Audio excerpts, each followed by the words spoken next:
तो दोस्तों आपका स्वागत है। आज मैं आपके लिए 2025 में रिलीज हुई फिल्म आप जैसा कोई कहानी लेकर आया हूँ। पहले मैं इस फिल्म की पूरी कहानी बताऊंगा, फिर इसके बारे में अपनी राय दूंगा, तो अंत तक बने रहिए। और चलिए अब आपको सुनाता हूँ इस फिल्म की कहानी। फिल्म की शुरुआत में हम श्री नाम के एक लड़के को देखते हैं जो राखी नाम की लड़की को अंगूठी देकर प्रपोज करता है। राखी जवाब देती है, हम बस दोस्त हैं, मैं तुम्हें पसंद नहीं करती, और अगर ट्राई करना ही था तो कम से कम असली अंगूठी तो लाते, मेरे पापा बहुत जहरीले हैं। श्री कहता है, मेरे दोस्त कह रहा था कि बाप जहरीला हो तो क्या, बेटी कौन सा दूध का धुली होती है, हाँ बोल देगी। ये सुनकर राखी गुस्सा हो जाती है और कहती है, मैं तुझे श्राप देती हूँ कि तू तड़पेगा तरसेगा, लेकिन तुझे कभी प्यार या संभोग नहीं मिलेगा। अब कहानी आगे बढ़ती है। श्री अब 42 साल का हो चुका था, लेकिन अभी तक सिंगल है। उसे संभोग का अवसर भी नहीं मिला। वह एक स्कूल में संस्कृत का टीचर है। उसका टाइम टेबल फिक्स है। सुबह 5 बजे उठना, फ्रेश होना, पौधों को पानी देना, योगा करना, नाश्ता करना और फिर स्कूल पढ़ने चल जाना। स्वभाव से वह बहुत भोला भाला है, इतना कि कोई कुछ कह दे तो उल्टा जवाब भी नहीं दे पाता। श्री के भैया भाभी हैं। भैया से वह थोड़ा दबकर रहता है, लेकिन भाभी कुसुम से उसकी अच्छी बातचीत है। उनकी एक बेटी है निशा। श्री का दोस्त दीपक है जो फोटो स्टूडियो चलाता है। ऐसा नहीं है कि श्री के लिए रिश्ते नहीं आए, रिश्ते आए, लेकिन किसी को उसका नाम पसंद नहीं आता, किसी को उसका प्रोफेशन, तो किसी को उसकी सीधी सादी बातें। दीपक उसे सुझाव देता है, तुम आप जैसा कोई ऐप क्यों नहीं ट्राई कर लेते,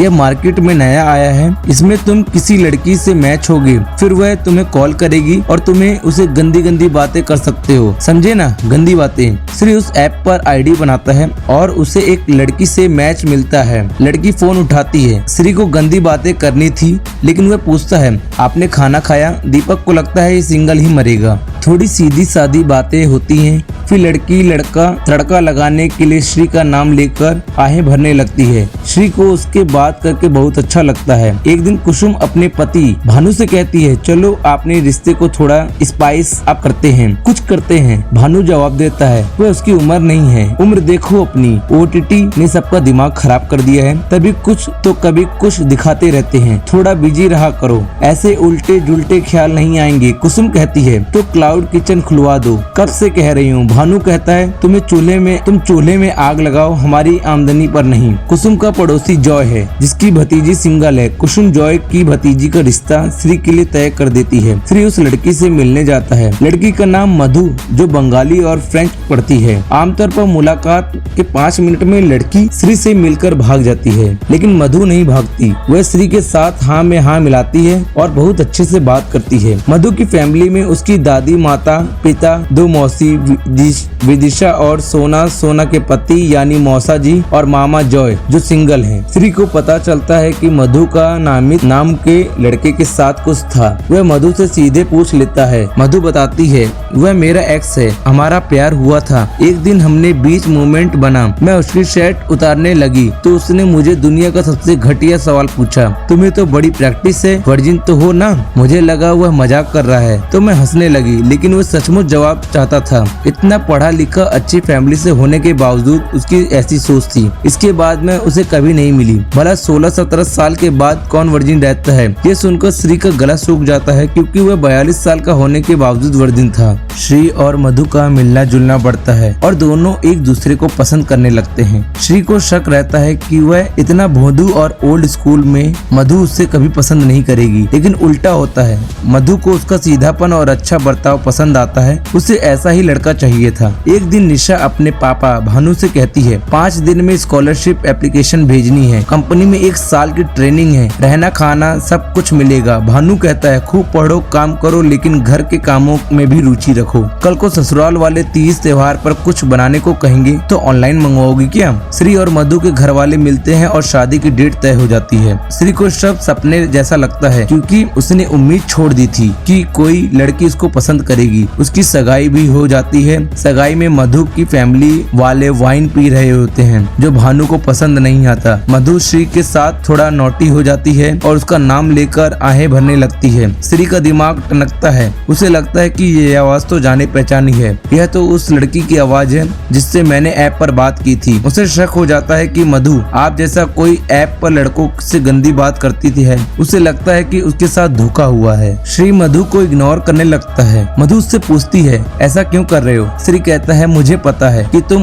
उस ऐप पर हो। मधु जवाब देती है तो तुम भी तो हो। श्री कहता है तुम एक संभोग चैटिंग ऐप पर सर्विस देती हो। मधु कहती है सर्विस नहीं, सब्सक्रिप्शन होता है। मैंने इसके लिए पैसे दिए हैं। अनजान लड़कों से गंदी बातें करने के लिए तुम्हें भी पैसे देते हैं, इसमें क्या बात है? श्री कहती है मेरी बात अलग है, आदमी होता ही ऐसा है। मधु जवाब देती है तो इच्छाएं सिर्फ आदमियों की होती हैं, सही गलत सिर्फ हमारे लिए? मुझे लगा था सगाई की रात बताऊंगी तो हम हंसेंगे, लेकिन नहीं, लड़की सिंगल है, यौन रूप से सक्रिय है और चरित्रहीन होगी। यही सोचते हो ना तुम? मैं टॉक्सिक रिलेशनशिप और दिल टूटने से थक गई थी। मैं बस थोड़ा मजा करना चाहती थी। फिर तुमसे बात हुई। 2 महीने में तुम पहले और आखिरी आदमी थे जिसने मुझसे यह नहीं पूछा कि मैंने क्या पहना है, बल्कि पूछा कि मैंने क्या खाया। तुम सिर्फ बोलना नहीं, सुनना भी चाहते थे। तुम्हारे साथ हंसने में मजा आता था। हमारी बात सिर्फ एक बार हुई, लेकिन मैं तुम्हें दिमाग से निकाल नहीं पाई। तुमने मुझे बिना छुए छू लिया। फिर मुझे ऐप की क्या जरूरत थी?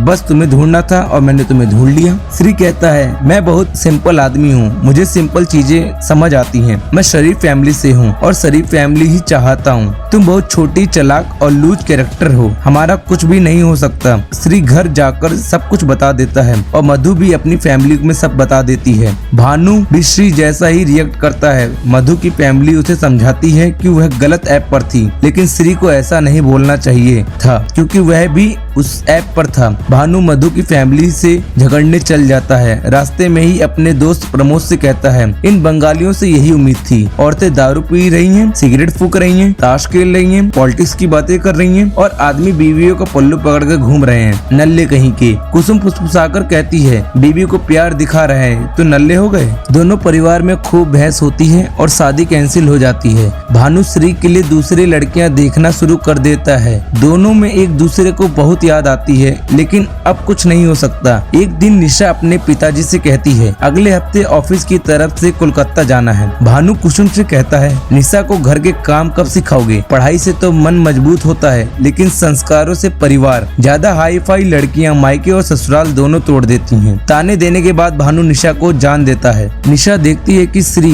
मूव ऑन करने का दिखावा कर रहा है। वह कहता है कौन मधु? निशा कहती है ऐसा क्यों कर रहे हो? आपका पहला रिश्ता है, लेकिन मेरे कई रिश्ते रह चुके हैं। आपको ऐसी लड़की मिली जो आपको बदलना नहीं चाहती, आप जैसे हैं वैसे ही प्यार करती है, आपके साथ हंसना चाहती है और आपने उसे छोटी सी वजह से छोड़ दिया। निशा की बातों से श्री पिघल जाता है। वह मधु से मिलने जाता है, लेकिन देखता है कि नमित पहले से वहाँ माफी मांगने और फ्लर्ट करने आया है। श्री का खून खौल उठता है। वह हिम्मत करके मधु से अकेले में बात करता है। वह कहता है कोई और आदमी होता तो ऐप वाली बात पर वैसे ही रिएक्ट करता, लेकिन अब सब ठीक है। मेरा गुस्सा ठंडा हो गया। मैंने तुम्हें माफ कर दिया, आगे सब अलग रहेगा, बस थोड़ा लिमिट में। मधु जवाब देती है तुम मेरी सीमा क्यों तय करोगे? तुम मुझे जज कर रहे हो, कंट्रोल करना चाहते हो, लिमिट सिखा रहे हो और माफी देने आए हो। प्यार को सिर्फ प्यार चाहिए, बराबरी वाला प्यार। ऐसा प्यार तुम मुझे नहीं दे पाओगे। श्री को कुछ समझ नहीं आता।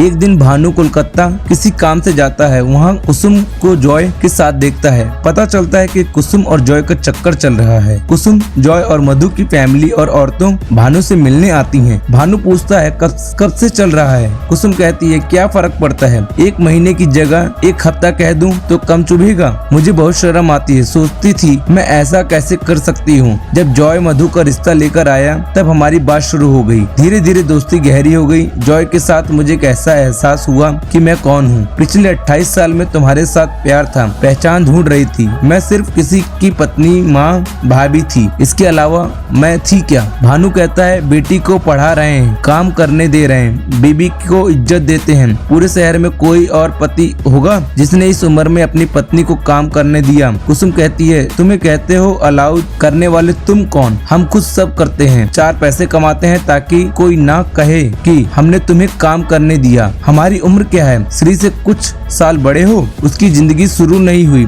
और हमारी खत्म हो जाए। तुम हमारी इज्जत कैसे करते हो? बेइज्जती किए बिना तुम्हारा खाना नहीं पचता। भानु कहता है, कभी प्यार से गया या मूर्ख कह दो तो बेइज्जती हो गई, मजाक भी नहीं कर सकता। कुसुम जवाब देती है, हम 10 लोगों के सामने तुम्हें भैया बुलाकर कह सकते हैं। भानु कहता है, तुम मुझे छोड़कर जा रही हो। कुसुम कहती है, अगर 3 टाइम की दवाई और टिफिन भेज दूं तो तुम्हें पता भी नहीं चलेगा कि मैं हूँ या नहीं। भानु कहता है, माफी मांग लो, मेरा दिल बड़ा है, मैं माफ कर दूंगा। श्री भाभी का सपोर्ट करते हुए कहता है कि इस बात की माफी गलत सही से भाभी के लिए आप कुछ करें तो हिसाब भाभी दें। अगर भाभी की खुशी इसमें है तो हम उनके साथ हैं। दीपक श्री से कहता है, इस उम्र में भाभी को यू टर्न मारने की क्या जरूरत थी? भैया कोई डकैत या खूनी तो नहीं ना, कभी हाथ उठाया। श्री जवाब देता है, तुम शायद कभी समझ नहीं पाओगे, मेरी तरह प्यार को सिर्फ प्यार चाहिए, बराबरी वाला। मधु के घर में दुर्गा पूजा होती है, नमित भी वहाँ आता है। श्री भी पूजा में जानता है और नमित को देखकर जलता है। विसर्जन के बाद श्री मधु से कहता है, हम वर्जिन हैं, हम बताना चाहते हैं लेकिन डर था कि तुम हमें छोड़ दोगे। हमें लगता है कि हम भानु जैसे नहीं हैं, लेकिन बुनियाद तो वही है ना, उसी पर हम बड़े हुए हैं और उसी पर इस देश के आधे से ज्यादा मर्द। हमें यह सिखाया जाता है, हमारे आसपास की सोच ऐसी है। अगर हमारे माहौल में पले होते तो शायद अलग होते। हम कोशिश करेंगे, हम सीखेंगे। हम किसी महिला को अलाउ करने वाली बात नहीं कहेंगे क्योंकि वे अपनी मर्जी के मालिक हैं। गलतियां होंगी लेकिन हम माफी मांगेंगे, सुधार करेंगे। नमित में वह सब है जो हम में नहीं, लेकिन हम जैसे भी हैं तुम्हें बराबरी वाला प्यार देंगे। मधु उसकी बात सुनकर अपनी नाराजगी छोड़ देती है और प्यार में पिघल जाती है। श्री पूछता है, नमित का क्या? मधु कहती है, उसके साथ लंच किया, इसका मतलब यह थोड़ी ना कि चक्कर चलने लगा। प्यार नहीं होता, दोस्ती तो हो सकती है ना। दोनों फिर मिल जाते हैं, सब ठीक हो जाता है और यहीं ये कहानी खत्म हो जाती है। अब और कुछ कहने को नहीं, वीडियो यहीं खत्म करते हैं। कमेंट में बताइए कि आपको वीडियो कैसा लगा। कि कहानी सुनने के लिए चैनल सब्सक्राइब करें ताकि नई वीडियो की खबर तुरंत मिले। अगली वीडियो में मिलते हैं।